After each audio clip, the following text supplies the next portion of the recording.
This is Javon Kane reporting live at the Carl Hendrickson's Auditorium. Today we will be interviewing some of the newly hatched Griffins as they embark on their new school journey.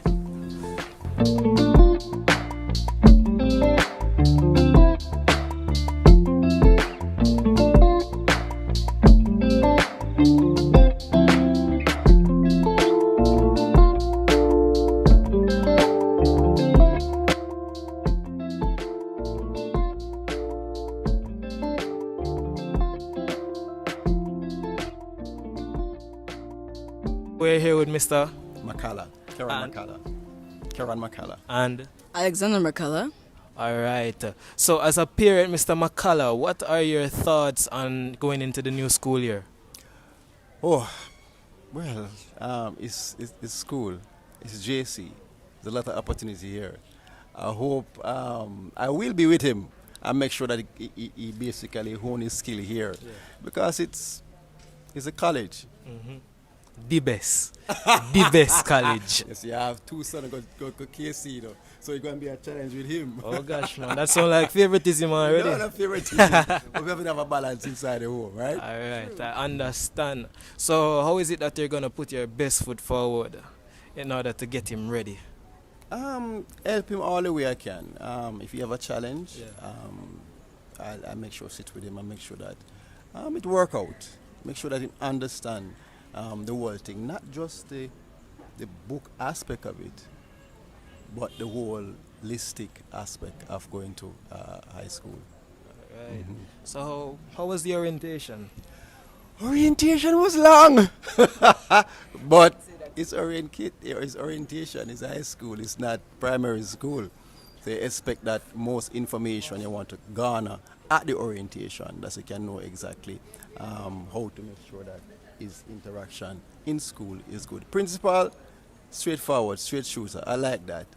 I like his basically he has a quote. It dead. I like that. It dead. The orientation here was really smooth. I like how the principal just put in the bit of parts where just parts are for all of us in the all Jamaican.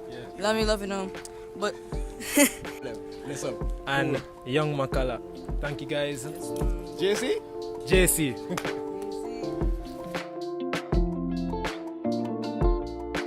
Good day, Mr. Robinson. Last year we would have faced some issues, some problems, some debts. What is the hope for next year going forward? Well, son, last year was probably our most challenging year for a long time.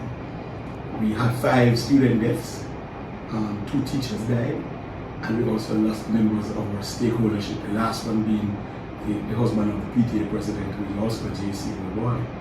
And we lost Ronaldo Matthews, senseless. He stepped in a puddle of water and got electrocuted. We lost Taj, who was stabbed in Mona and just graduated the year before.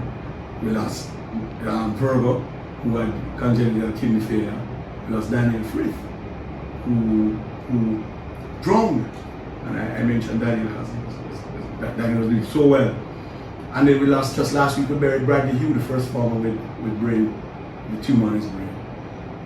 We lost 2 teachers. Diego, who was one of the best chemistry teachers in the world, and Giovanni Baxter, who brought life to art at JC.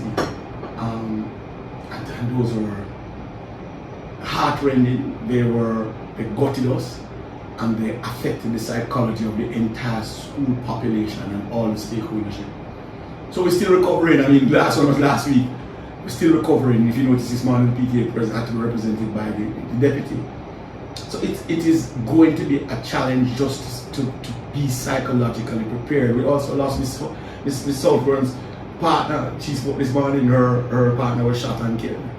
So the psyche of the staff, the psyche of the body is something we have to pay attention to, because that mental state, that state of mind, is going to affect everything.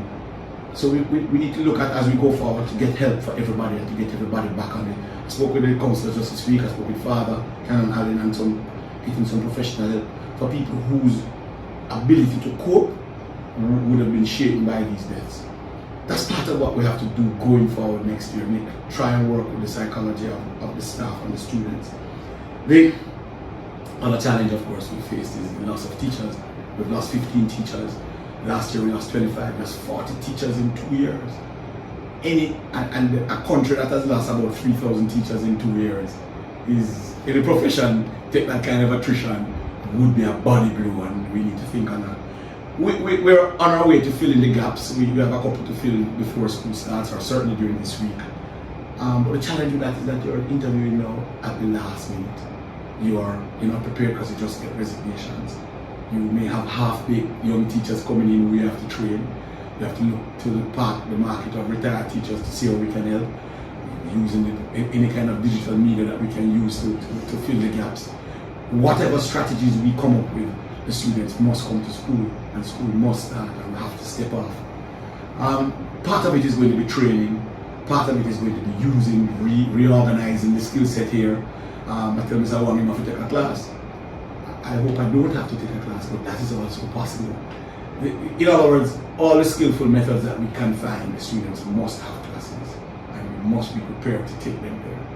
So all of that is taking place. I'm very excited about this year, because last year was a kind of reset year, where we kind of looked at where we were, we refashioned because we just came back from COVID, and we had to set new parameters with COVID in mind.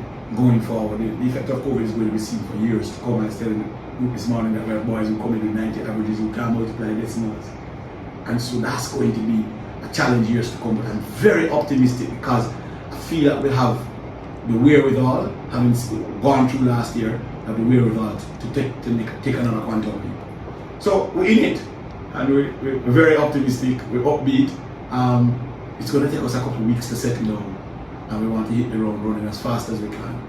But again, I say, I'm very optimistic. I'm also optimistic about the new staff we've got. The proof of the pudding will be in the eating. I'm going to see how well they perform. But what I see of them so far gives me hope. This also gives us reason to be grateful for this year as well, because we would have gotten through all of those difficulties, all of those problems. It also gives us reason to give God thanks, and to be grateful that we made it this far, and that we can put our best foot forward and be fervent on the rise. So thank you, Mr. Robinson, for having me. I appreciate it, and I'm looking forward to the new school year. So am I, son, so am I. Good to see what you're doing. I'm very excited about this too. It will bring a student perspective to a number of issues and keep that going throughout the year. So I'm happy for this newsletter. Let's keep it going. Yes, sir. All right? Take care. JC, one college! JC, one college! You really will take my office desk? It's the worst desk in the country. Easily. But go on.